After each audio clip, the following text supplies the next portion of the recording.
بیمار تھے بہت شدید، ان کو امید نہیں تھی کہ میں زندہ رہوں گا. بخاری مسلم کی حدیث ہے، نبی صلی اللہ علیہ وسلم ان کے پاس گئے تو انہوں نے عرض کیا یا رسول اللہ میں اپنے پورا مال جو ہے وہ صدقہ کرنا چاہتا ہوں. آپ نے فرمایا کہ نہیں، اپنے جو ہے وارثین جو ہیں تمہاری اولاد ان کے لیے چھوڑو. تو انہوں نے فرمایا ٹھیک ہے میں 2/3 صدقہ کرتا ہوں. فرمایا نہیں، ہوتے ہوتے وہ 1/3 پر آ گئے کہ میں ٹھیک ہے میں 1/3 صدقہ کروں گا، 2/3 اپنی اولاد کے لیے. تو آپ نے فرمایا کہ ٹھیک ہے لیکن الثلث کثیر، 1/3 بھی بہت زیادہ ہے. پھر آپ نے فرمایا کہ ان تدع ورثتهم اغنیاء خیر لک من ان تدعهم عالة یتکففون الناس. فرمایا تم اپنے بال بچوں کو کسی قابل چھوڑو کہ وہ لوگوں کے محتاج نہ ہوں، یہ زیادہ بہتر ہے اس بات سے کہ تم ان کو غریب چھوڑ کے جاؤ اور وہ لوگوں کے سامنے ہتھیلیاں پھیلاتے تھے. تو اگر اللہ نے ماں باپ کو مال دیا ہے تو ان کو چاہیے کہ ایسا نہ کریں کہ بالکل ان کی اولاد جو ہے بالکل ہی ننگے پاؤں اور جو ہے ننگے بدن گھومتی پھرے اور ان کے پاس کھانے کا پیسہ بھی نہ ہو. تو اس لیے اپنی اولاد کو بہرحال شریعت نے ترجیح دینے کا حکم دیا. لیکن کوئی بہت زیادہ مالدار ہو تو اس کو لیے اجازت ہے بھائی، اس کی یا اولاد آپ کی اسٹیبل ہے، وہ سب کھا پی رہے ہیں، ان کو ضرورت نہیں ہے، تو پھر والدین کو اجازت ہے کہ وہ وصیت، لیکن پھر بھی 1/3 سے زیادہ نہیں کر سکتے. باقی غریب آدمی جس کے پاس ہے ہی تھوڑا، اس کے لیے تو بہتر یہ ہے کہ وہ 1/3 کی بھی وصیت نہ کرے. وجہ اس کی ہے کہ اس کی اولاد تو اس کا تو یعنی جو کچھ باپ چھوڑ کر جائے گا اس سے بھی گزارا نہیں ہو رہا، تو وہ 1/3 کی وصیت کر دے گا، ان کا حصہ تو اور کم ہو جائے گا. تو 1/3 کی وصیت بھی مالداروں کے لیے اس کی فضیلت ہے، لیکن جو مالدار نہیں ہے ان کے لیے حکم یہی ہے کہ پھر اپنی اولاد کو سارا اپنی اولاد کو دے کر جائیں. زندگی میں جو صدقہ کرنا ہے کریں. نبی صلی اللہ علیہ وسلم نے فرمایا انسان جو ہے وہ ساری زندگی بخل کرتا ہے، صدقے سے جان چھڑاتا ہے کہ میں صدقہ نہیں کروں گا کیونکہ کھانا ہے، اور جب موت کا وقت آتا ہے نا تو پھر وصیتیں کر رہا ہوتا ہے، فلاں اتنا فلاں کو دے دینا، اتنا فلاں کو دے دینا، اتنا فلاں کو دے دینا.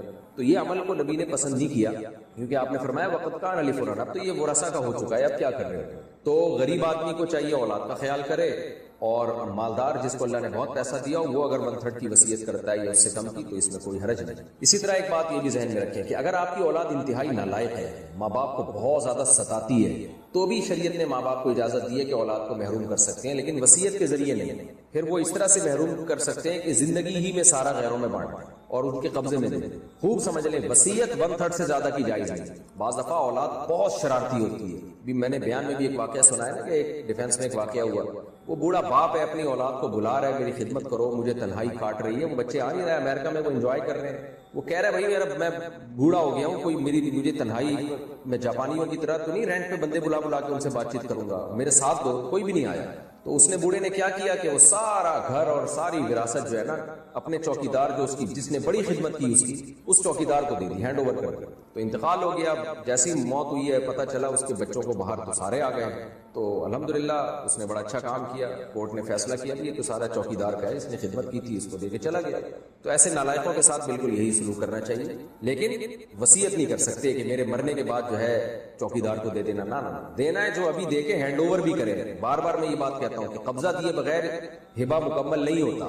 خالی نام کر دینے سے یا وصیت کر دینے سے نہیں ہے، ہینڈ اوور کریں گے تو اس کا ہوگا، ادروائز نہیں ہوگا. اور یہ قبضہ بھی یا یہ جو آپ گفٹ دیتے ہیں یہ بھی اس بیماری میں اگر آپ نے دیا جس میں آپ کی موت واقع ہو گئی اس بیماری کی وجہ سے، تو اس بیماری میں 1/3 سے زیادہ گفٹ بھی جائز نہیں ہے. یعنی ایک آدمی اگر بیمار چل رہا ہے اور اب اس کو پتا ہے کہ میں مرنے والا ہوں، تو اس نے کیا کیا پوری وراثت اٹھا کے گفٹ میں کسی اور کو دے دی، تو شریعت اس میں 1/3 میں نافذ کرے گی، 2/3 واپس لے لے گی. کیونکہ موت کے بعد کے حکام اور موت سے پہلے جو بیماری تھی جس میں آپ کی موت واقع ہوگی اس کو بھی شریعت موت ہی قرار دیتی ہے. تو اس بیماری سے پہلے جو آپ تصرفات کریں گے وہ نافذ ہوں گے، اور اس بیماری کے بعد جو تصرفات کریں گے وہ شرعاً کالعدم ہوں گے. 1/3 تک نافذ ہوں گے، اس سے زیادہ کالعدم ہوں گے. یہ تو کچھ فقہی احکام تھے جو میں نے اس میں بتائے. بہرحال اللہ نے فرمایا کہ جو اولو الارحام ہیں ان میں سے بعض وہ زیادہ حقدار ہیں. ہاں رشتہ داروں میں جس کو وراثت نہیں ملنی اس کے لیے 1/3 کی وصیت جائز ہے. خوب سمجھ لیں جن کو وراثت ملنی ہے نا، وراثت میں حصہ، ان کے لیے وصیت کالعدم ہے،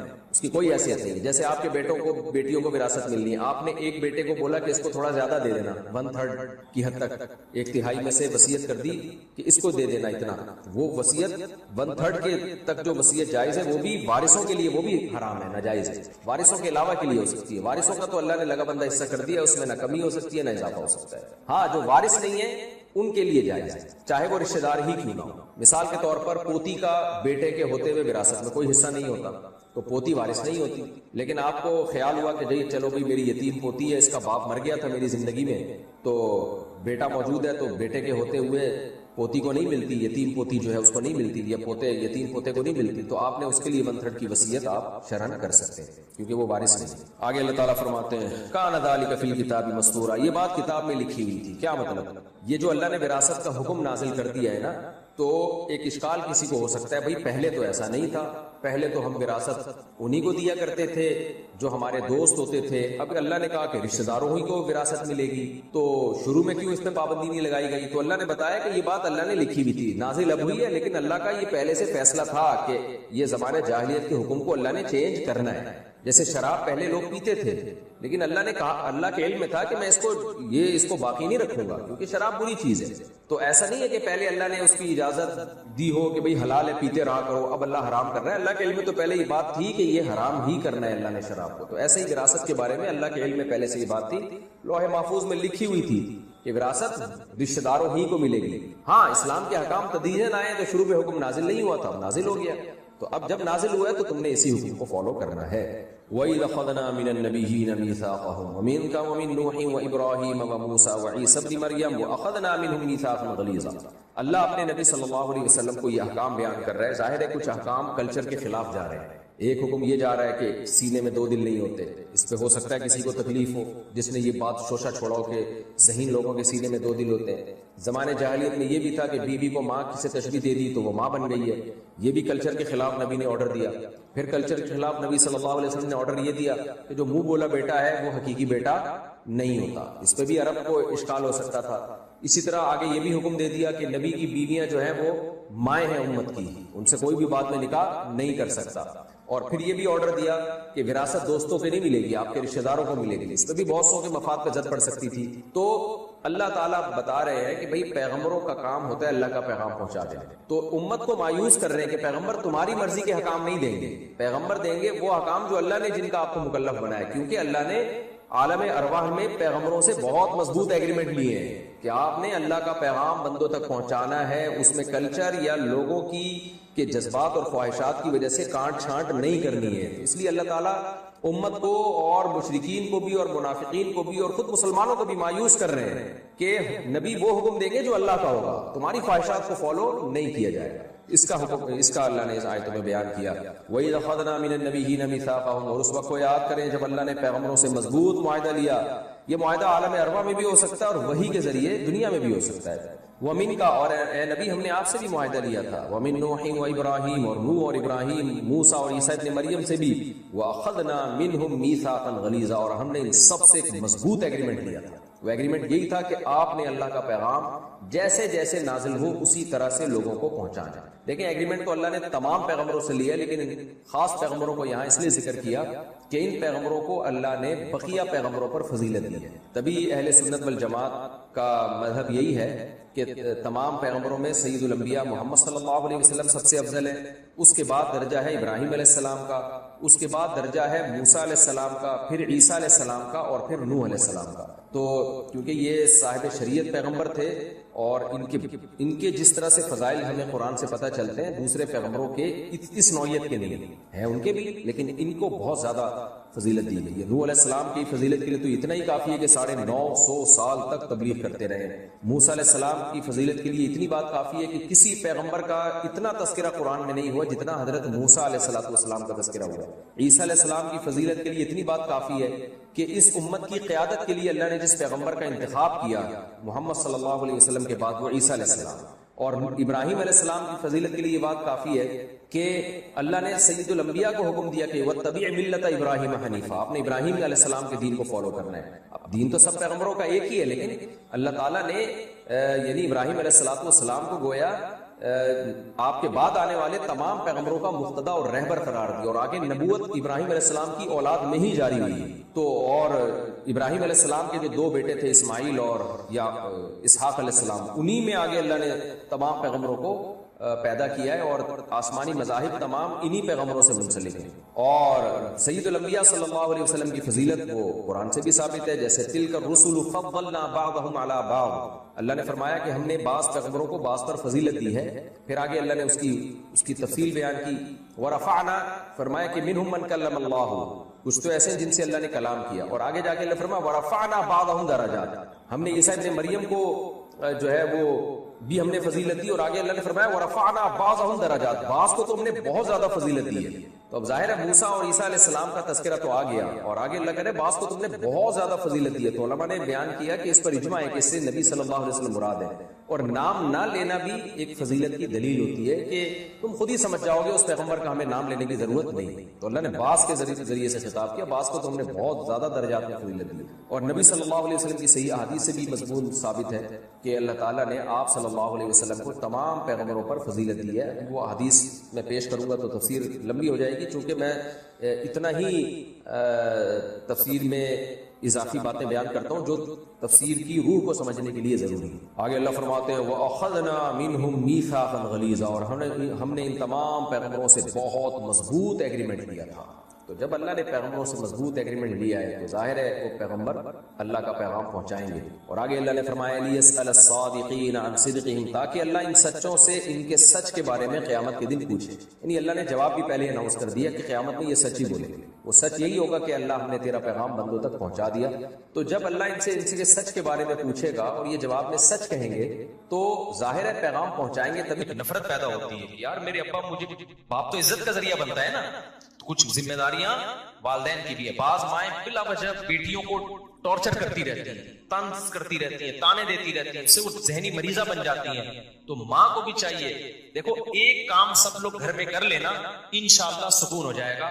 گھر میں چیخنے پر پابندی لگا دو, بس کوئی بھی نہیں چیخے گا, نہ ابا نہ اما نہ بچے, ایسا سکون پیدا ہو جائے گا نا کہ ہٹو بچوں. اور اس کے لیے لقمان علیہ السلام والا واقعہ سنا دو. لقمان علیہ السلام نے اپنے بچے سے کیا کہا کہ بچے جب بھی بات کرنا آرام سے. کیوں؟ سب سے بری آواز کس کی ہوتی ہے؟ گدھے کی. گدھے کی بات بری نہیں ہوتی, اسٹائل کیا ہوتا ہے؟ برا ہوتا. تو اگر آپ نے اتنا بھی کر لیا نا, گھر میں چیخنے پر پابندی, نہ باپ چیخے نہ ماں چیخے نہ اولاد چیخے, تو ایسا لگے گا جیسے آگ پہ نا ٹھنڈا پانی ڈال دیا. اور یہ شروع سے جب شادی ہو نا جس دن, اسی دن سے ماحول بنانا پڑتا ہے. دلہن جب آئی اس کو سمجھا دو, بیگم کوئی بھی بات ہوگی تمیز. میں بھی جب کوئی بات کروں گا تو کیسے کروں گا؟ تو آپ تو کبھی سے ہی موڈ نہیں ہو رہا آپ لوگوں کا, تو کیا کروں گا تمیز, منہ سے بول تو دو نا. جو بات ہوگی کیسے ہوگی؟ چیخنا چلانا نہیں ہوگا, بس آدھے سے زیادہ کام. کیونکہ بچے ماں باپ کو چیختا چلاتا دیکھتے ہیں تو چیخنا سیکھتے ہیں. ماؤں کو چیخنا چلانا دیکھتے ہیں, ہاں ماں بات بات پہ کوٹ رہی ہے بچے کو پڑھ کے, چیخ رہی ہے, کم بہت الو کا پٹھا پیدا ہو گیا, اور یہ وہ ایسے چیخ رہا ہے, تو پھر بچے کے اخلاق بھی ایسے ہی ہو جاتے ہیں. اور اگر آرام سے سمجھائے گی تو بچہ بھی کیا ہوا, بات آرام سے کرے گا. تو یہ بہت اہم پوائنٹ کی بات ہے. گھروں میں چیخنے کے ماحول کو کیا کرو, بول لو نا, تاکہ سبق یاد ہو جائے. ختم کرو بیٹا تمیز. دلہن جب آئیے اس سے تمیز سے بات کا آغاز کرو. سے بولو میری کل آپ سے شادی ہوئی تھی, اس سلسلے میں حاضر ہوں. اتنی بھی تمیز صحیح نہیں. وہ ایک آدمی بہت تمیز والا تھا نا, جب رخصتی دلہن کی ہوئی تو سمجھ میں نہیں آ رہا بات کیسے شروع کروں. تو وہ ہر بات پہ تمیز, کچھ ضرورت سے زیادہ اس نے 2 گولیاں کھا لی تھی وہ تمیز والی. تو کہہ رہے میری کل آپ سے شادی ہوئی تھی, اس سلسلے میں حاضر ہوں. تو اتنی بھی تمیز نہیں, لیکن میں سمجھانے کے لیے بتا رہا ہوں. ایک واقعہ سنا دیتا ہوں, اس سے تمیز سمجھ میں آ جائے گی. وہ ایک صاحب نے بتایا کہ ایک انگلینڈ میں نا یا امریکہ میں سوئمنگ پول میں ایک انگریز عورت اپنے بچے کو لے کر آئی اور ایک پاکستانی عورت اپنے بچے کو لے کر آئی سوئمنگ سکھانے کے لیے. دونوں کے بچے چھلانگ لگاتے ہوئے ڈر رہے ہیں. تو کہہ رہے انگریز عورت اپنے بچے کو سمجھا رہی ہے, بیٹا جو بھی انگلش میں اس کو سمجھا رہی تھی اس کا ترجمہ کہ دیکھو تم, مجھے پتا ہے تم کر سکتے ہو, تم سوئمنگ کر سکتے ہو, تم ویسے ہی ڈر رہے ہو, تم کرو. اس سے یہ ہوگا کہ تمہیں دیکھ کے دوسرے بچے بھی ہمت کریں گے. بچہ کہہ رہے نہیں نہیں, کہہ رہے نہیں مجھے پتا ہے تم کر لو گے. تو اس کو بڑی زبردست طریقے سے موٹیویٹ کر رہی ہے, اور ادھر ہماری موٹیویٹ کر رہی ہے کہ میری باری کب آئے گی. ہماری والی جو براؤن تھی وہ کیا کہتی ہے, ان صاحب نے, وہ مولوی صاحب سے مجھے قصہ سنا رہے تھے, وہ کہہ رہی لگانا چھلانگ. بچہ کہہ رہا نہیں, بے غیرت $50 پتہ نہیں $100 ضائع کروا دیے میرے. اس وقت تو بڑا چیخ رہا تھا امی سوئمنگ کرا دو, الو کے پٹھے, لگانا چھلانگ کمینہ. اور پھر بس وہ وہاں مارنے پر تو پابندی ہے, ورنہ یہاں ہوتا تو طبیعت سے اس کا کباب بن جاتا بچے کا پٹ پٹ کے نا. لیکن زبان سے جتنے تانے دے سکتی تھی نا بے غیرت, وہاں تو شور مچایا ہوا تھا, پیسے ضائع کروا دیے. کہہ رہے میں دیکھ رہا ہوں یار یہ گوری ہے, یہ اپنے بچے سے کیسے بات کر رہے ہیں. ہماری دیسی جو ہے, تو وہ جو اسٹائل ہے نا گوری کا, وہ قرآن و سنت کے مطابق تھا. ہماری والی قرآن و سنت کو مانتی ہے لیکن اس کو فالو نہیں کرتے. تو اپنے نبی کو دیکھو, نبی نے اپنے بچوں کے ساتھ کیسا معاملہ کیا ہے. حضرت حسن حسین آپ کے کمر مبارک پہ بیٹھ جایا کرتے تھے. تو بچوں کو بگاڑنے میں ماں باپ کا بھی دخل ہوتا ہے. بہرحال ہم بچوں کو یہی کہیں گے تمہارے ماں باپ نے تمہیں سنوارا ہو یا بگاڑا ہو, لیکن تم پر بہرحال ان کا حق ہیں. اب ایسا نہ ہو کہ آپ ابا سے بولو ابا چونکہ آپ نے مجھے بدتمیزی سکھائی ہے میں بات بدتمیزی سے ہی کروں گا. آپ کو تمیز ہی سے بات کرنی پڑے گی, کیونکہ ہم ماں باپ کی فرما برداری اور ان کے ساتھ حسن سلوک ماں باپ کی وجہ سے نہیں کرتے. کس کا حکم سمجھ کے کرتے ہیں؟ اللہ نے حکم دیا, اللہ پوچھے گا ہم سے. تو جب اللہ کا حکم ہے تو اب تو آپشن ہی نہیں ہے نا ہمارے پاس. آگے اللہ نے فرمایا اگر ماں باپ کے ساتھ کبھی بد کلامی ہو جائے تو پھر توبہ استغفار کا دروازہ کھلا ہوا, کیونکہ اکٹھے رہتے ہیں ہمیشہ, کبھی اونچ نیچ ہو جاتی ہے تو مایوس نہ ہونا, توبہ کر کے اپنے احوال کی اصلاح کر لینا. اللہ میاں نے کہا کہ سب سے زیادہ حق کس کا ہے؟ ماں باپ کا. ان کے ساتھ اچھا سلوک کرنا ہے. اچھا سلوک کیسا؟ کہ جب بوڑھے ہو جائیں, اب تمہارے کسی کام کے نہیں ہیں, تو اب اصل میں تو خدمت شروع ہوئی ہے. اب کیا ہے؟ حق حقوق تو اب شروع ہو رہے ہیں. تو پہلا حق اپنی زبان پہ کنٹرول. عیدی سینٹر جمع کرانا, تو آپ سے کوئی ملے کہ میں نے اپنے ابا کو جمع کرا دیا عیدی سینٹر, بتاؤ آپ کی نظر میں اس کی کوئی عزت رہے گی؟ نہیں رہنی چاہیے. تو اپنے باپ کو جمع کرا کے آ گیا یار, گودوں میں پالتا بڑھاپے میں اس کو. یار وہ تنگ بہت کرتے ہیں ابا, ابا یہ کرتے ہیں. بھائی جو بھی ہیں, حق کب شروع ہو رہا ہے؟ اماں اور ابا کا بڑھاپے میں شروع ہو رہا ہے. فلا تقل لهما اف, اللہ کہتے ہیں ان کے سامنے اف نہیں کرنا. ولا تنہرہما, ان دونوں کو جھڑکنا نہیں. جھڑکنا سمجھتے ہیں؟ جیسے باس اپنے ملازمین کو جھڑکتا ہے, چلو یہاں سے جاؤ, یہاں سے دماغ کھایا ہوا ہے. بھکاریوں کو جھڑکا جاتا ہے, بس کر یار. یہ جو اسٹائل ہے نا فرعون والا بات کرنے کا, یہ اسٹائل ماں باپ کے سامنے بولو نہیں چلے. چپ ہو جاؤ, خاموش ہو جاؤ. آپ کون ہوتے ہو پہ اعتراض کرنے والے؟ یہ ڈائلگ آج کل اولاد کے چل رہے ہیں. کس کے لیے؟ ماں باپ. آپ کون ہوتے ہو مجھے روکنے والے؟ آپ کو کس نے یہ رائٹ دیا؟ یہ اسکولوں سے سیکھ رہے ہیں. ایجوکیشن بہت آ رہی ہے, تمیز مارکیٹ سے شارٹ. یہ ایجوکیشن تمہیں جہنم کے عذاب میں لے کے جائے گی. اس سے وہ جاہل اچھا ہے, رکشا چلاتا ہے, ٹماٹر بیچتا ہے, لیکن اپنے باپ اور ماں سے تمیز سے بات کرتا ہے. اللہ کی نظر میں وہ زیادہ پڑھا لکھا ہے. تو ولا تقل لهما اف ولا تنهرهما وقل لهما قولا کریما. آگے اللہ نے فرمایا کہ صرف اتنا نہیں کہ بے عزتی نہیں کرنی, جھڑکنا نہیں ہے اور اف نہیں کہنا. تو انسان کہتا ہے چلو بدتمیزی سے پیش نہیں آنا, نارمل رہنا ہے. نا نا نا نا, نارمل بھی نہیں. قل لهما قولا کریما, ایسی بات کرنی ہے جس سے عزت جھلک رہی ہو, ایسے لگ رہا ہو جیسے کوئی ملازم اپنے آفیسر سے بات کر رہا ہے. کریم کہتے ہیں عزت دار. قول کریم ہونا چاہیے جس سے رسپیکٹ کیا ہو, نظر آ رہی ہے, لوگوں کو پتا چلے یہ اولاد ہے اور یہ کیا ہے, باپ ہے. آج جو لبرل طبقہ جب آتا ہے نا ہم سے ملنے کے لیے اپنے بچوں کی پرابلمز کو لے کے, تو میں یقین سے بتاؤں مجھے بچہ باپ لگ رہا ہوتا ہے اور باپ بچہ. باپ بچے کے سامنے بڑی تمیز سے, کہ بچے کو ایسا مائنڈ کر جائے, بچہ ایسے آرام آرام سے بات کر رہا ہوگا. ایکچولی مفتی صاحب میرے یہ بیٹے ہیں, حالانکہ ایک ہی ہے لیکن اس کو عزت میں ہے کہہ رہا ہوتا ہے. ویسے ہوتے بھی ایک ہی عام طور پہ لبرل لوگوں کے, یہ میرے بیٹے ہیں, ایکچولی تھوڑا سا نہیں ہوں بیٹا, ایسا چیخنا شروع ہو گیا بیٹا. وہ ایسا نہیں, دیکھیں میں آپ کو سمجھانا چاہ رہا تھا نا, مفتی صاحب ہے تھوڑا سا احتیاط سے بات کرتے ہیں. نہیں آپ مفتی صاحب یہ دیکھو نا یار ابا باتیں کیسے کرتے ہیں. تو مجھے 2-3 دفعہ ارادہ ہوا میں ابا کی جگہ اس کو بٹھا دوں اور اس کی جگہ کس کو بٹھا دوں, ابا. اور میں بولوں بھائی آج سے ابا تو ہے, یہ کون ہے؟ اسٹائل سے تو لگ رہا ہے باپ تو ہے. تو یہ تربیت یہ ہو رہی ہے مارکیٹ میں, یہ ہو رہی ہے تربیت. تو اپنے اسٹائل سے یہ ثابت کرنا پڑے گا کہ ابا جو ہے وہ ابا ہے, اماں جو ہے وہ کیا ہے, بیٹیاں اماں کے ساتھ بڑی بدتمیزی کرتی ہیں. یار آپ کون ہوتی ہو مجھے روکنے والی, آپ کون ہوتی ہو, آپ چپ ہو جاؤ, میں کیوں چپ ہوں یار. یہ اسٹائل ہے بھائی, ہم تو اپنے بچپن میں تصور نہیں کر سکتے تھے کہ آپ کون ہوتی ہو مجھے روکنے والی. ماں جب کہہ رہی ہے چپ ہو جاؤ تو آپ چپ ہو جاؤ, میں کیوں چپ ہوں. خدا کی قسم ہم اپنے بچپن میں یہ تصور نہیں کر سکتے تھے کہ کوئی اولاد اپنی کوئی بیٹی اپنی ماں کو یہ الفاظ کہہ سکتی ہے. بڑے بدتمیزی والے الفاظ ہیں یہ. تو یہ بہت خطرناک بات ہے. اس لیے اللہ تعالیٰ قرآن میں فرماتے ہیں وَقُلْ لَهُمَا قَوْلًا كَرِيمًا. بات کیسے کرنی ہے؟ عزت کے ساتھ. وَخْفِضْ لَهُمَا جَنَاحَ الذُّلِّ مِنَ الرَّحْمَةِ. یہ تو بات کا اسٹائل بتا دیا. کھڑے ہونے کا اسٹائل کیسا ہو, ذلت سے اپنے بازوؤں کو جھکانا ہے. دیکھنے سے بھی بات سے بھی پتا چلے کہ یہ چھوٹا ہے اور وہ بڑے ہیں, اور کھڑے ہونے اور کے اسٹائل سے بھی پتا چلے کہ یہ چھوٹا ہے اور وہ کیا ہے, بولو بڑے ہیں. ایسے سینہ تان کے ان کے سامنے کھڑا ہوا, ابا نیچے بیٹھے ہوئے خود اوپر چڑھ کے بیٹھا ہوا ہے, تو یہ بڑی غلط بات ہے. ایسے بھی ہم نے دیکھے بات سنا ہے کہ ابا بچوں کے جوتے پالش کر رہے ہوتے ہیں. یہ بڑی غلط بات ہے یار, بچے کو تو کرنے ہی نہیں دینا چاہیے یہ کام. ابا کیوں کرے گا بھائی یہ. آگے اللہ نے فرمایا وَآتِ ذَا الْقُرْبَىٰ حَقَّهُ, قریبی رشتہ داروں کو ان کا حق دو. یہ بھی اللہ کا بہت اہم حکم ہے. قریب ترین رشتوں کا حق دوسروں سے زیادہ. 5 منٹ میں بس بیان ختم کر رہا ہوں. میں نے سوچا کہ 1 گھنٹے سے زیادہ نہیں بڑھنے دوں گا بیان. قریب ترین رشتہ داروں کو ان کا حق دو. آج سے عزم کریں, سب سے قریبی بھائی بہن ہوتے ہیں, پھر والدہ کے ابا اور اماں کے جو رشتہ دار ہیں، ماموں، چچا، پھپھو، خالہ، یہ ہیں، پھر ان کے بچے ہیں، اپنے بہن بھائیوں کے بچے ہیں، تو یہ سب سے کیا ہیں؟ غریب. تو ان کو ان کا حق دو. کیا مطلب؟ ان میں کوئی غریب ہے، مسکین ہے، تو آپ کی ذمہ داری ہے آپ تفتیش کریں کہ کون مستحق ہے، اس کو مانگنے کا موقع نہ آئے، آپ نے خود اس کے ساتھ تعاون کرنا ہے، پوچھنا ہے. آگے اللہ فرماتے ہیں والمسکینہ، غریبوں کو ان کا حق دو، مسافروں کو دو. مسافروں کو کیسے چونا لگایا جاتا ہے؟ کوئی مسافر آ جائے نا ٹیکسی والے کے پاس، ٹیکسی والے کو پتا چل جائے کہ یہ مسافر ہے، ٹیکسی والا اس کو 10 کے 4 گنا ریٹ بتا رہا ہوتا، اس کو پتا ہے اس کو یہاں کے ریٹ پتہ ہی نہیں. ہم بچپن سے دیکھ رہے ہیں، پہلے تو گورے بہت آیا کرتے تھے، ورلڈ ٹریڈ سینٹر کے بعد آنا بند ہو گئے، پہلے گورے بہت آیا کرتے تھے. ہمیں یاد ہے جب انگریز آتے تھے نا تو وہ ٹیکسی والے نا ان کو ڈبل سے بھی زیادہ کرایہ بتاتے تھے. حالانکہ کوئی بھی مسافر ہے بھائی دوسرے، تو وہ رعایت کا مستحق ہے. لاہور میں ہم جاتے تھے تو ٹیکسی والے کو پتا چل جاتا تھا ہماری اردو سے یہ کہاں سے آیا ہے، کراچی.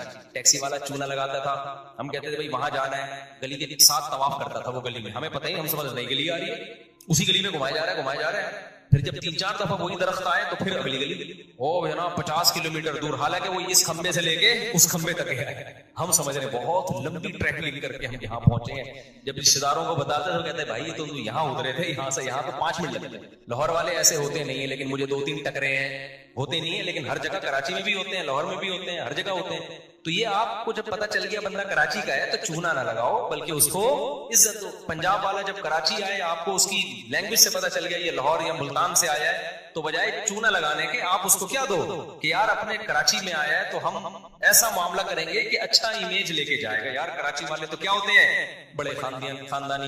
لیکن پاکستان میں ہر آدمی کے پاس چونے کے ڈبے ہیں، ٹھیک ہے نا. وہ کہتا ہے یار کوئی بندہ ملے ٹوپیاں لے کے بیٹھے ہوئے ہیں، کوئی بندہ ملے جس کے سر پہ آ جائے اس کو پہنا. تو یہ کام مت کرو، قرآن منع کرتا ہے. آگے اللہ فرماتے ہیں وَلَا تُبَذِّرْ تَبْذِيرًا، خرچ کرنا ہے، رشتہ داروں پہ بھی پھینکنا نہیں ہے. ایسا نہ ہو سخاوت کے جوش میں آ کے یوں اڑانا شروع کر دو اور پھر کل لوگوں سے بھیک مانگ رہے ہو. جی کس سلسلے میں آئے؟ جی وہ میں بیان سن کے سخاوت اتنی کر دی تھی کہ آج میرے پاس گیس بجلی کے بل کے پیسے نہیں کیا کرو، یہ شیطان کا کام ہے. آگے اللہ فرماتے ہیں وَإِمَّا تُعْرِضَنَّ عَنْهُمُ ابْتِغَاءَ رَحْمَةٍ مِّن رَّبِّكَ، بعض دفعہ کوئی رشتہ دار، کوئی غریب مسکین تمہارے پاس آتا ہے، اس وقت تمہارے پاس پیسے نہیں ہو مستحق، وہ پیشہ پر بھکاری کی بات نہیں ہو رہی، تم سمجھ لو اس وقت پیسے نہیں ہے، لیکن تمہیں پتا ہے بعد میں پیسے آ جائیں گے، تو اس سے نرم بات کہہ کہ بھائی ابھی نہیں ہے لیکن مجھے اللہ سے امید ہے کل انتظام ہو جائے گا تو کل میں تمہیں دے دوں گا. دیکھو کیسے اللہ کہاں تک سمجھا رہے ہیں. آگے اللہ نے فرمایا نہ اپنے ہاتھ کو گردن سے باندھو، کنجوس بن کے زندگی گزارو کہ جی وہ الماری سے روٹی لگا کے، بہت پرانا لطیفہ ہو گیا. ایک کنجوس آدمی کو بچے کہتے تھے ابا دیسی گھی لے کر آ، دیسی گھی لے کر آ. ابا کنجوس، اس نے کہا مہنگا ہے. بہرحال ایک دن ابا گھی کا ڈبہ لے آئے.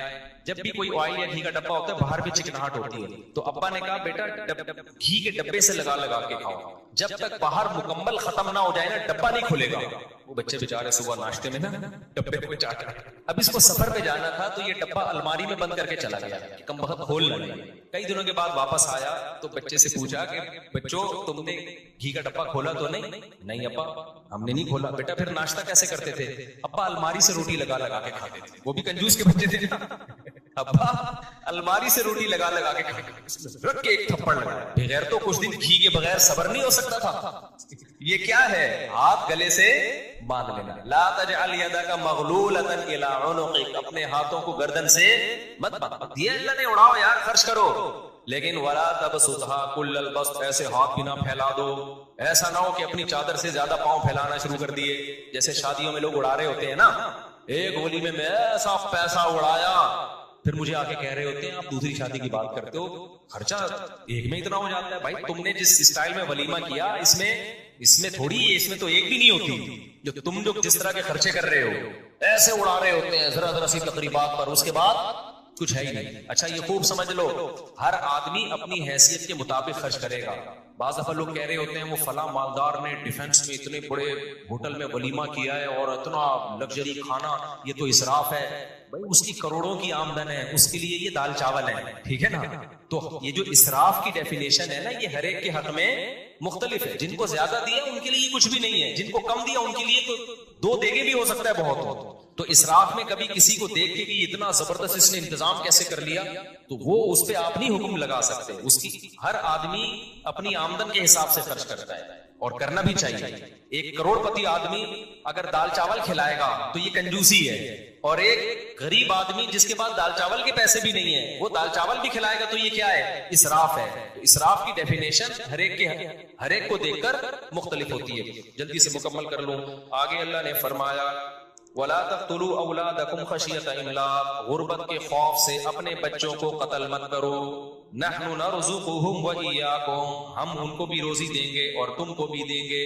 علماء نے اس آیت کے تحت لکھا ہے کہ حمل اور گرا دینا یہ بھی حرام ہے اسی آیت کی روشنی میں، اس خوف سے کہ میں خرچے کہاں سے پورے کروں گا. بہت سے لوگوں کی کال آ رہی ہوتی ہے، بھائی مجھ سے میرے 2 بچے ہیں، ایکچولی ان کے خرچے پورے نہیں ہو رہے، ایکچولی یہ ہو رہا ہے، ابھی پھر پریگننسی ہو گئی، سب اس مہنگائی کے دور میں.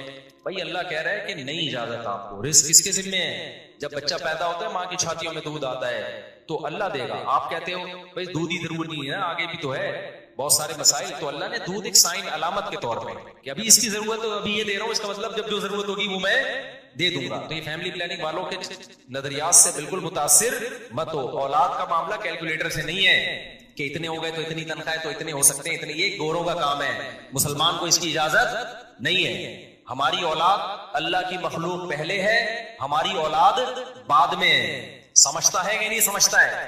آگے اللہ فرماتے ہیں وَلَا تَقْرَبُوا الزِّنَا، زنا کے قریب بھی مت بھٹکو. دیکھو جتنے بھی احکام اللہ نے بتائے نا اس میں کسی میں یہ نہیں کہا کہ اس جرم کے قریب بھی مت جاؤ. واحد ایک زنا ہے جس کے بارے میں کہا اس کے قریب بھی مت جاؤ، کیونکہ جو قریب جاتا ہے وہ زنا کر لیتا ہے. قریب جانے کا کیا مطلب؟ موبائل میں لڑکیوں کے نمبر رکھے ہوئے ہیں، بلاک کر دو نمبر سارے. بلاک کرنے سے پہلے ایک میسج بھیج دو، یہ آپشن ہے کہ بھائی اب میں شادی کرنا چاہتا ہوں، آپ اگر میری وائف بننا چاہتی ہیں موسٹ ویلکم، ادروائز نمبر کیا ہو رہا ہے؟ بلاک. پھر دوسری کو بھیجو، پھر مسرت کو بھیجو، پھر کائنات کو بھیجو، پھر راحت کو بھیجو. وہ ہے نا لطیفہ، میں بہت دفعہ سن لیا. یہی ہوتا ہے نا، یہ ساری لیڈیز جن کے نمبر آپ نے سیو کیے ہوئے ہیں ان کو، ورنہ پھر وہی ہوگا جو اس بندے کے ساتھ ہوا تھا. ایک بندے کی شادی ہوئی، بیگم کو کہہ رہا ہے کہ آج سے تم میری کائنات، تم میری مسرت، تم ہی میری راحت اور تم ہی میری فرحت. وہ تو ویسے ہی کہہ رہا ہے، وہ سمجھی اپنی گرل فرینڈ کے نام بتا رہا ہے. تو فوراً کہتی ہے اچھا پھر تم ہی میرے غفار بھی، تم ہی میرے ستار بھی، تم ہی میرے وسیم بھی، تم ہی میرے غفور بھی، سب کچھ تم. کو حیران ہے یہ کیا ہو رہا ہے. تو وہ راز پھر اگلنا شروع ہو جاتے ہیں. ٹھیک ہے، پاک دامنی والی زندگی گزارو. تو اللہ فرماتے ہیں زنا کے قریب بھی مت پھٹکو، یہ بہت بڑا گناہ ہے. اور کسی انسانی جان کو قتل مت کرو. آگے اللہ فرماتے ہیں وَلَا تَقْرَبُوا مَالَ الْيَتِيمِ، یتیم کے مال کے بھی قریب مت جاؤ. یہاں بھی قریب جانے کا، قریب جانا کا. یتیم کسے کہتے ہیں؟ آپ کے بھائی کی ڈیتھ ہو گئی، اس کے چھوٹے چھوٹے بچے ہیں تو چچا ان بچوں کی وراثت کھا جاتا ہے، بڑا بھائی چھوٹے بھائیوں کی وراثت کھا جاتا ہے. یتیم کا مطلب یہ نہیں کہ عیدی سینٹر سے یتیم بچوں کے چپل کوئی چوری کر رہا جائے، یہ عربوں میں نہیں ہوتا تھا. یتیم کا مطلب ہے کہ جب باپ مر گیا تو چھوٹے بچوں کی وراثت رشتہ دار کھا جاتے ہیں. اللہ کہتے ہیں یہ کام مت کرنا. وَأَوْفُوا الْكَيْلَ إِذَا كِلْتُمْ، ناپ تول میں کمی مت کرو. اپنا حق لینے کی باری آتی ہے تو پورا حق لیتے ہو، دینے کی باری آتی ہے تو ڈنڈی مارتے ہو، ایسا مت کرو. اوفوا بالعہد، معاہدوں اور ایگریمنٹ کو پورا کیا کرو. آگے لا تقف ما لیس لک بہ علم، جب تک مکمل نالج نہ ہو کسی چیز کے در پہ نہ ہو تبصرہ مت کیا کرو. فلانے نے یہ کر دیا، فلانے نے یہ کر دیا. کل مجھے کسی نے پوسٹ بھیجی کسی آفیسر کے بارے میں کہ وہ یہ کروڑوں روپے کھا گیا اور یہ کر رہا ہے. میں نے کہا آپ نے خود اپنی آنکھوں سے دیکھا ہے کتنے روپے کھا گیا وہ؟ اپنی آنکھوں سے دیکھا ہے؟ کہہ رہے نہیں میں نے دیکھا تو نہیں ہے لیکن یہ دیکھو ثبوت ہے. میں نے کہا ان ثبوت کو تجزیہ آپ کو اینالائز کرنا آتا ہے؟ آپ تجزیہ کرنا آتا ہے؟ آپ جج ہو؟ کہہ رہے یار. میں نے کہا کیوں بلا وجہ کچھ بھی چلا دو مارکیٹ میں پھیل جاتا ہے. سچ بہت کم بولا جاتا ہے. تو کبھی کسی کی باتوں میں آ کے کسی کو تبصرہ کرنا، کسی ادارے کو برا کہنا، کسی فرد کو برا کہنا، یہ اپنی زندگیوں سے ہمیشہ کے لیے کیا کر دو، ختم. جب تک 2 اور 2 4 کی طرح واضح دلائل آپ کے پاس نہ ہو. کسی کو بھی بدنام کرنا ہو نا، فیس بک پہ آپ پوسٹیں چلا دو، پھیل جاتی ہیں. لوگ کہہ رہے ہیں یہ دیکھو کیا کر رہا ہے. پہلے یہ تو دیکھو کہ اس نے یہ میرے بارے میں بھی چلاتے ہیں, کبھی عمران خان کے بارے میں, کبھی مولانا فضل الرحمان کے بارے میں پوسٹ سے میں بیٹھا ہوں, مجھے پتہ ہی نہیں, میری ایک پوسٹ آ جائے گی عمران خان ہے, امام مہدی میں کوئی فرق ہی نہیں ہے, ایسی زبردست پوسٹ چلا دیں. پی ٹی آئی والے زندہ باد, یہ والی آئی نہیں, اس سے ملتی جلتی. پی ٹی آئی والے زندہ باد, مفتی طارق مسعود زبردست. دوسری آ جائے گی مولانا فضل الرحمان ایسے ہے, کچھ الٹا سیدھا. جیوا والا ابے اس کی ایسی کی تیسی, ابے اس کی ہے. نہ میں نے ادھر کچھ کہا ہوتا ہے, نہ میں نے جو میں نے تقریریں کی ہوئی ہیں وہ پڑھی ہوئی ہیں, وہ ویڈیو ہے وہ سن, وہ اس کا میں ذمہ دار ہوں. ایک میری پوسٹ کسی نے چلا دی کہ یزید جنتی ہے, نیچے شیعوں کی گالیاں دبا کے. ابے تم تحقیق تو کرو, میں نے بولا بھی ہے کہ نہیں بولا. آگے ہے کہ کیونکہ قسطنطنیہ کی لڑائی میں وہ شریک تھا لہذا وہ کیا ہے, جنتی. شیعہ لوگوں نے دبا کے گالیاں لکھی ہیں, یہ یزیدی ہے, یہ فلانا ہے. بھائی تم تحقیق تو کرو, یہ کس نے چلایا ہے. ہمارے آفیشیل چینل سے تو کوئی پوسٹ نہیں چلی. اب تک وہ یہی سمجھ رہے ہیں کہ یہ کیا ہے, یزید کو جنتی. نہ میں نے اس کو جنتی بولا, نہ میں نے اس کو جہنمی بولا, کچھ بھی نہیں بولا میں نے. اس پہ تبصرہ ہی نہیں کیا. پوسٹ دبا کے کچھ بھی اٹھا کے ڈال دو نا. ہماری قوم میں یہ شعور نہیں ہے کہ تحقیق کریں ایسا ہوا بھی ہے کہ نہیں ہوا, تو چلاتے رہتے ہیں مارکیٹ میں. ہاں ہمارے جو ویڈیو بیانات ہیں اس کا میں ذمہ دار ہوں بھائی, جو میں نے بولے ہیں اس کا میں ذمہ دار ہوں. آپ وہ ویڈیو کٹیں گے اس کو بھی کٹ کر کے نہ چلاؤ. ابھی ایک تراویح کا بیان کٹ کر کے چلایا میں لوگوں نے. تراویح کے بارے میں یہ کہہ رہا ہوں کہ نبی صلی اللہ علیہ وسلم سے کوئی تعداد ثابت نہیں ہے. ادھر ٹک ٹک یہاں روک دیا. اور اتنی بات کہ بھائی اگر صرف حدیثی کو دیکھنا ہے تو پھر تو غامدی صاحب صحیح کہہ رہے ہیں, یہاں کٹ کیا. دیکھو مصعب کہہ رہے ہیں, غامدی صاحب کیا کہہ رہے ہیں, لیکن پوری بات آگے ہے. اچھا اس پہ اتنا پروپیگنڈا ہوا, پھر جامعۃ الرشید میں ہمارے استاذ ہیں مفتی محمد صاحب, ان سے باقاعدہ سوال پوچھا گیا کہ مفتی صاحب نے یہ بولا ہے کہ حدیث میں تو کوئی تذکرہ ہی نہیں ملتا, ثابت ہی نہیں ہے. پھر انہوں نے اس کا جواب دیا. اتنا پروپیگنڈا. حدیث میں تبصرہ نہیں ملنے کا مطلب یہ ہے کہ سند کے لحاظ سے کوئی صحیح حدیث ہمارے پاس موجود نہیں ہے کہ جو نبی نے 3 دن تراویح پڑھی تھی کتنی رکعتیں تھی. لیکن حضرت عمر کا عمل بتاتا ہے کہ نبی نے 20 پڑھی ہوں گی. تو نبی سے ثابت ہونے کے لیے 2 طریقے ہوتے ہیں. ایک ہے تواتر, صحابہ کا عمل, وہ خود بتاتا ہے کہ نبی نے کیا کیا ہے. ایک ہے حدثنا فلان کے ساتھ کوئی سند. بہت سارے شریعت کے احکام آتے ہیں حدیث میں نہیں ملتے, صحابہ سے پتہ چلتا ہے. رکوع میں جا کے جب ہم کھڑے ہوتے ہیں, ہاتھ چھوڑنا ہے ہاتھ باندھنا ہے, حدیث میں کوئی تذکرہ نہیں ہے, لیکن پوری امت کیا کرتی ہے, ہاتھ چھوڑتی ہے. کیوں, تواتر عملی ہے. امت کا عمل بتا رہا ہے کہ نبی نے ہاتھ چھوڑے ہوں گے. ہم یہ جو عورتیں ہیں صفا مروہ میں دوڑتی نہیں ہیں, چلتی ہیں. نبی سے تو کچھ بھی ثابت نہیں ہے, نہ حضرت عائشہ سے ثابت ہے کہ دوڑنے کا حکم دیا یا چلنے کا حکم دیا.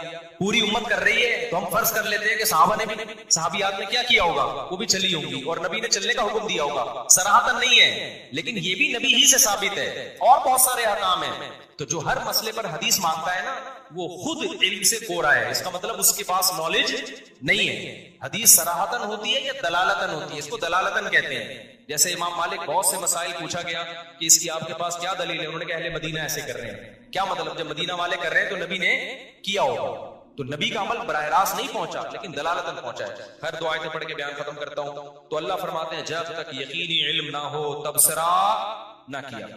آگے اللہ نے فرمایا وَلَا تَمْشِ فِي الْأَرْضِ مَرَحًا, زمین میں اکڑ کے مت چلو.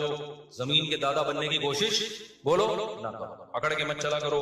کیوں, اِنَّكَ لَن تَخْرِقَ الْأَرْضَ, زمین کو نہ تم اپنے پاؤں کی طاقت سے پھاڑ سکتے ہو اور نہ سینہ اتنا اونچا کر سکتے ہو کہ کیٹو کی پہاڑی سے اوپر جھانکنا شروع کر. تو جتنے ہو اتنے ہی رہو. تو یہ چند احکام تھے اللہ نے بیان کیے. اس کو کہتے ہیں اپنی اوقات میں رہو. اس پر میں اکثر ایک بات کہتا ہوں, جو زیادہ فنڈر بن رہا ہو نا, اس سے کہتے ہیں تو بیت الخلا کس وقت جاتا ہے, وہ بتائے گا مغرب کے بعد جاتا ہوں یا صبح 8 بجے جاتا ہوں. بولے تیری اوقات کیا ہے, صبح 8 سے 8:30. اصل اوقات تیری کتنا بھی اکڑتا ہونا, جب واش روم میں جا کے بیٹھتا ہے اور آگے میں ڈیلیٹ کر دیتا ہوں, اس وقت انسان کو اپنی اوقات سمجھ میں آ جاتی ہے کہ تو اصل میں ہے کیا. اس لیے ہم نے بزرگوں سے, علماء سے سنا ہے کہ تکبر ہمیشہ پرلے درجے کا بے وقوف اور احمق کرتا ہے. ذرہ برابر بھی عقل ہونا انسان میں, وہ متکبر نہیں ہو سکتا. تکبر ہمیشہ کون لوگ کرتے ہیں, بے وقوف جو اپنی اوقات بھول جاتے ہیں. وہ یہ بھول جاتے ہیں غلیظ پانی سے اللہ نے پیدا کیا, ماں کے پیٹ سے باہر نکالا, بچپن میں کیسے ماں کے محتاج تھے, بات بات پہ روتے تھے, ذرا ذرا سی بات پہ چیختے تھے, چلاتے تھے, مائیں سہارا دیتی تھی. اس وقت دادا گیری تھی کیا, ماں پھینک کے چلی جاتی, کیا اوقات تھی اس وقت. کتنے عرصے لگڑا کے چلتے رہے, ٹوٹے کبھی ادھر جا رہے, توتلا بول رہے, آہستہ آہستہ بولنا سیکھے. تھوڑے دنوں کے لیے اللہ نے جوان کر کے سیدھا کر دیا, تھوڑے دنوں میں اپنے آپ کو زمین کا باپ سمجھنا شروع. ظلم کرتا ہے, تو کون ہوتا ہے مجھے سمجھانے والا, تو کون ہے مجھے سمجھ. ابے بھائی تھوڑے دن کے لیے تجھے جوانی ملی ہے, ابھی دوبارہ آہستہ آہستہ بڑھاپے کی طرف تو آئے. پھر بڑھاپے میں دیکھو نا ہوتا کیا ہے, کانپ رہے ہوتے ہیں, راشا کاری ہو گیا. وہ ایک سنگر تھا, بڑی اچھی آواز تھی, جب بوڑھا ہو گیا تو جب گاتا دانت نکل کے نیچے گر جاتے اس کیونکہ الفاظ نکالنے کے لیے دانت کا منہ میں ہونا ضروری ہے. کچھ الفاظ نکلتے ہی نہیں دانتوں کے بغیر, تو پھر بیچارے نے بتیسی لگوائی. پھر جب گانا گاتا بتیسی گر جاتی, پھر لگاتا پھر گاتا گر جاتی. اس نے کہا بھائی بار بار کیسٹ کیوں چینج کر رہے ہو, ایک ہی کیسٹ میں بیان کرو نا. تو بڑھاپے میں یہ حال ہوگا, کمر جھکے گی, ہائی ہوئی کی آوازیں آئیں گی. تو یہ اپنا ماضی دیکھو, اپنا فیوچر دیکھو. اور حال بھی کیا ہے, ایک وائرس آ گیا کورونا کا, یا کوئی اور بیماری آ گئی, دھڑام سے ایسی کی تیسے. تو نہ حال تمہارا ابھی تھوڑی سی جوانی ہے, تھوڑا سا کوئی وائرس آڑا ترچھا چلا گیا, بیڑا غرق, بخار ہو جاتا ہے, کیسے پڑ جاتے ہیں, چلا رہے ہوتے ہیں. ایک مچھر نے آ کے صبح صبح کاٹ لیا, ڈینگی مچھر نے, اس کی وجہ سے لمبے ہو گئے, پلیٹلیٹس گر گئے, بھیک مانگ رہا ہوتا ہے یار کہیں سے سفید سیل مل جائے مجھے اللہ کا واسطہ. تو تکبر ہمیشہ پرلے درجے کا احمق اور بے وقوف کرے گا جو تھوڑی سی نعمت ملنے پر اپنی اوقات بھول جاتا ہے. جیسے کسی بھکاری کو آپ نے 3 پیس سوٹ پہنا کے نہا دھو کے کشکول لے کے گاڑی میں بٹھا دیا, جبکہ اس کو پتا ہے یہ تھوڑی دیر کے لیے ملا ہے, چھین لیا جائے گا, لیکن وہ بھکاری گاڑی میں بیٹھ کے سیلفیاں لے رہا ہے اور غریبوں کو ٹکرے مارتا ہوا جا رہا ہے رکشے والوں کو. کوئی رکشے والا آ رہا ہے اس پہ چڑھا رہا ہے, ابے ہٹ بے غیرت, سڑک پہ چل رہا ہے, دیکھ نہیں رہا کون آ رہا ہے. عقل مند کیا کہے گا, ابے تیری اوقات تو رکشے کی بھی نہیں ہے, 2 منٹ کے لیے تجھے گاڑی ملی اور تو اپنی اوقات بھول گیا, تھپڑ لگا کے اس کو سیٹ کیا کرے گا, اتر نیچے. تو اللہ بھی یہی کرتے ہیں. جو تکبر کرتا ہے نا, میں یہ ہوں میں یہ ہوں, آج کل یہ بہت چل رہا ہے مارکیٹ میں, میں یہ ہوں میں یہ ہوں, یہ میں اللہ کو پسند نہیں ہے. تو اس کا نتیجہ نکلتا ہے کہ حدیث میں آتا ہے جو چیز بہت اوپر جاتی ہے اللہ اس کو اسی حساب سے نیچے لے آتا ہے. تو تکبر سے اپنا ہی نقصان, دماغ بھی خراب ہوتا ہے, ڈپریشن کا مریض بنتا ہے. تواضع اللہ کو پسند ہے, عاجزی اللہ کو پسند ہے. اللہ تعالیٰ سمجھنے کے مجھے توفیق فرمائے. میرے ماں کی ہم 5 بیٹی ہیں, 6 والی 5 کے علاوہ کوئی حصے دار نہیں میرا ہوتا ہے. اگر بھائی ماں کے اولاد میں صرف بیٹیاں ہیں بیٹے نہیں ہیں تو 2/3 حصہ بیٹیوں کو ملے گا, اور اگر شوہر زندہ ہے تو 1/4 شوہر کو ملے گا. وہ زندہ نہیں ہے تو ماں کی ماں باپ کو جائے گا, ماں کے ماں باپ, وہ بھی نہیں ہے تو پھر ماں کے بھائیوں کو جائے گا, یعنی بچیوں کے ماموں کو. تو 2/3 بیٹیوں کو ملے گا, باقی سارا ماموں کو ملے گا, اگر باقی لوگ بچیوں کے ماموں. سورہ نساء کی آیت میں وَلَٰكِن شُبِّهَ لَهُمْ کا علمی ترجمہ کیا ہوگا, کیونکہ غیر مسلم اکثر کہتے ہیں کہ خدا دھوکہ دے سکتا ہے. کیا دھوکہ دے سکتا ہے, کس طرح سے؟ بھائی اللہ نے کہا کہ شُبِّهَ لَهُمْ, ان کے لیے معاملہ مشتبہ کر دیا گیا. تو یہ اللہ تعالیٰ کے لیے جائز ہے کہ کسی کی جان بچانے کے لیے ان کی شکل کا کوئی دوسرا آدمی ان کو دے دیں, یہ تو اللہ کے لیے جائز ہے نا, اس کو دھوکہ تھوڑی کہتے ہیں. یہ جان بچانے کے لیے ہو رہا ہے. آپ کے یہاں کوئی ڈاکو آیا آپ کو قتل کرنے کے لیے, آپ اس دروازے سے گئے تاکہ اس کو دھوکا ہو کہ یہ یہاں ہے, اور پچھلی گلی سے آپ نکل کے باہر چلے گئے, وہ ڈاکو وہیں کھڑا ہوا ہے. اب آپ کہیں انسان دھوکا دے رہے ہو, دے کس کو رہے ہیں, ظالم کو دے رہے ہیں. تو یہ دھوکا نہیں کہلاتا, یہ چال کہلاتی ہے, ظلم.